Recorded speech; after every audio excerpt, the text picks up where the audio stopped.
Assalamualaikum warahmatullahi wabarakatuh. Perkenalkan, kami dari kelompok 6 akan mempresentasikan salindia hasil KTI kami yang berjudul. Sebelum berpresentasi, kami akan memperkenalkan anggota kelompok kami. Perkenalkan, nama saya Dimas Seto Prabowo dengan NIM 2506555. Perkenalkan, nama saya Gadis Fitraloka dengan NIM 2509442. Perkenalkan, nama saya Atila Muhammad Dafri dengan NIM 2507797. Perkenalkan, nama saya Naira Kamila Juandi dengan NIM 2501709. Nama saya Muhammad Rizaldi Kuncoro dengan NIM 2530531. Baik, maka langsung saja kita mulai presentasi salindianya.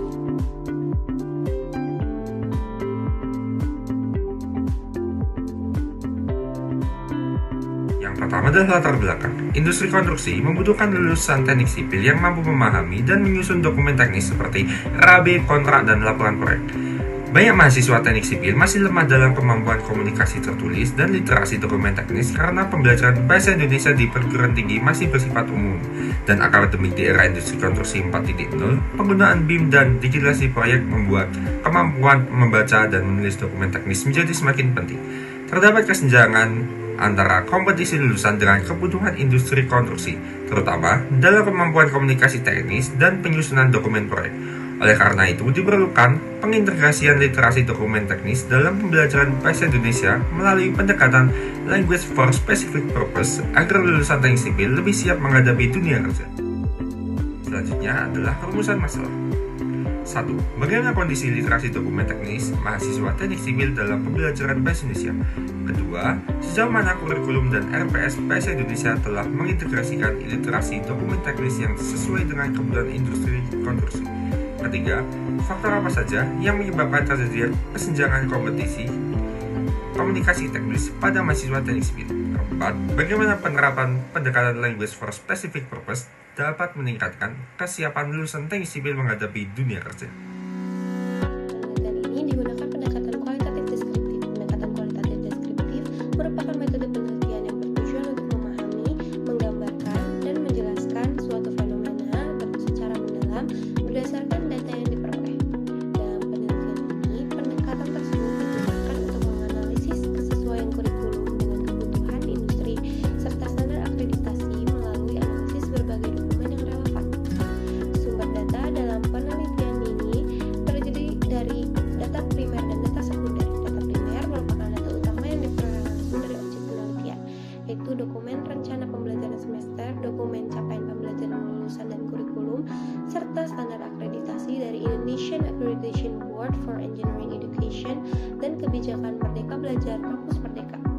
Sedangkan data sekunder merupakan data pendukung yang diperoleh dari berbagai literatur seperti jurnal, artikel ilmiah, buku, dan referensi lain yang berkaitan dengan penelitian. Teknik pengumpulan data dilakukan melalui studi dokumentasi, studi literatur sistematis, dan analisis komparatif. Studi dokumentasi adalah teknik pengumpulan data dengan menelaah dokumen-dokumen yang berkaitan dengan penelitian. Studi literatur sistematis dilakukan dengan mengumpulkan data dan mengkaji referensi ilmiah secara terstruktur untuk memperoleh landasan teori yang relevan.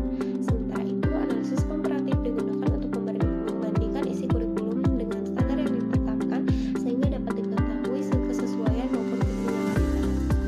Selanjutnya, data yang telah diperoleh dianalisis menggunakan model Miles and Hubbard. Model ini terdiri dari beberapa tahapan, yaitu pengumpulan data, reduksi data, penyajian data, dan penarikan kesimpulan. Reduksi data dilakukan dengan memilih menyerahkan data yang relevan, kemudian data disajikan secara sistematis agar lebih mudah dipahami, sebelum akhirnya ditarik kesimpulan sesuai tujuan penelitian.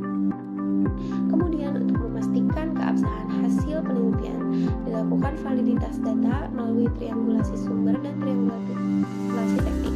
Triangulasi sumber dilakukan dengan membandingkan data dari berbagai sumber, sedangkan triangulasi teknik dilakukan dengan membandingkan hasil yang diperoleh dari beberapa teknik pengumpulan data. Dengan cara ini, hasil penelitian menjadi lebih akurat, konsisten, dan dapat dipercaya. Baik, kita akan masuk ke bagian hasil dan pembahasan. Saya akan menjawab ketiga rumusan masalah secara berurutan, dimulai dari kondisi aktual literasi dokumen teknis mahasiswa teknik sipil. Sebelum masuk ke data, mari kita refleksikan seberapa sering kita benar-benar berlatih membaca atau menyusun kontrak, RKS atau RAB selama kuliah? Nah, dari situlah pembahasan pertama. IABEE sudah menetapkan bahwa lulusan harus mampu berkomunikasi teknis sesuai standar keteknikan. Harapannya, kelas teknik sipil menyimulasikan dokumen proyek nyata dan lulusan langsung siap di hari pertama kerja. Tapi realitasnya, pembelajaran masih dominan di teks akademik generik. Literasi dokumen teknis baru terbentuk setelah masuk kerja, dan industri lah yang harus menanggung pelatihannya. 3 simpulan dari kondisi aktual, kampus berhasil mencetak penulis akademik, tapi belum melahirkan insinyur yang literat dokumen proyek. Penyebabnya bukanlah mahasiswanya, tapi memang tidak ada kurikulum yang secara eksplisit melatih itu. Akibatnya ada gap nyata antara tuntutan IABE, kebutuhan industri 4.0, dan kesiapan lulusan. Dan pada diagram ini menunjukkan hasil analisis komparatif RPS Bahasa Indonesia dari 5 PTN. Di semua aspek, kesesuaian terhadap kebutuhan prodi teknik sipil masih di bawah 30%. Paling rendah justru di integrasi istilah teknik sipil. Artinya, RPS ini memang efektif, tapi penulisannya itu akademik generik, bukanlah untuk masalah kesipilan. Ada 4 penyebab utama gap ini. Pertama, desain RPS yang generik dan tidak terkontekstualisasi. Kedua, bahasa Indonesia masih dipandang sebagai MKWU pelengkap. Ketiga, minim sinkronisasi dengan masukan industri sesuai IABE 2.1.2. Dan yang terakhir itu kurangnya kolaborasi dengan dosen bahasa dan juga dosen teknik. Lalu kita sudah tahu kondisinya, kita sudah tahu penyebabnya sekarang. Mengapa ini harus segera dibenahi dan apa solusi? Ada 3 alasan mendasar mengapa mata kuliah bahasa Indonesia itu diperlukan. Yang pertama, IABE 1.3.f mewajibkan komunikasi teknis sebagai capaian lulusan. Kedua, bahasa Indonesia adalah satu-satunya mata kuliah yang secara struktural bisa membangun fondasi literasi dokumen teknis. Ketiga, di era konstruksi 4.0, presisi bahasa dalam dokumen proyek bukan soal estetika, tapi soal keselamatan. Salah tulis bisa berarti salah bangun. Ada 3 alasan mendasar mengapa mata kuliah bahasa Indonesia itu diperlukan. Yang pertama, IABE 1.3.f mewajibkan komunikasi teknis sebagai capaian lulusan. Kedua, bahasa Indonesia adalah satu-satunya mata kuliah yang secara struktural bisa membangun fondasi literasi dokumen teknis. Ketiga, di era konstruksi 4.0, presisi bahasa dalam dokumen proyek bukan soal estetika, tapi soal keselamatan. Salah tulis bisa berarti salah bangun. Implementasi. Yang pertama, pendidikan bahasa Indonesia sendiri masih dianggap MKWU pelengkap, sehingga membuat kebanyakan dosen hanya memberikan materi-materi dasar yang kurang bisa menopang kebutuhan teknis. Selain itu juga, kompetensi dosen dalam ranah teknis pun masih terbatas, sehingga pemahaman dosen untuk aturan atau standar teknis masih sedikit dosen yang tahu. Yang ketiga adalah pandangan mahasiswa sendiri. Pandangan mahasiswa yang menganggap pendidikan bahasa Indonesia sebagai pelengkap sangat berpengaruh untuk motivasi mereka dan keinginan mereka, karena niat belajar atau mendalami materi mereka berkurang karena mereka menganggap pendidikan bahasa Indonesia sendiri hanya sebagai pelengkap. Untuk upaya dan saran, yang pertama adalah penerapan test-based learning yang berbasis simulasi industri. Jadi metode pembelajaran ini menetapkan mahasiswa sebagai konsultan atau kontraktor proyek yang harus menyusun, membuat, dan mempresentasikan dokumen-dokumen teknis. Yang kedua adalah menggeser kurikulum bahasa Indonesia yang berawal dari orientasi academic writing menuju technical writing yang tadinya menggunakan makalah, skripsi digantikan oleh dokumen-dokumen teknis seperti kontrak konstruksi, RAB, spesifikasi teknis, dan objek pembelajaran lainnya. Yang ketiga adalah kolaborasi antara dosen bahasa Indonesia, praktisi teknik sipil, atau dosen keahlian teknik sipil. Jadi dalam proses ini, dosen teknik sipil bisa menyediakan sampel atau dokumen proyek yang sekaligus memvalidasi ketepatan substansi teknisnya. Sedangkan dosen bahasa Indonesia sendiri memfasilitasi dari aspek kata tulis, kata baca, prediksi diksi, dan logika kalimat. Simpulan dari penelitian ini menunjukkan bahwa literasi dokumen teknis masih belum terintegrasi optimal dalam pembelajaran bahasa Indonesia di program studi teknik sipil.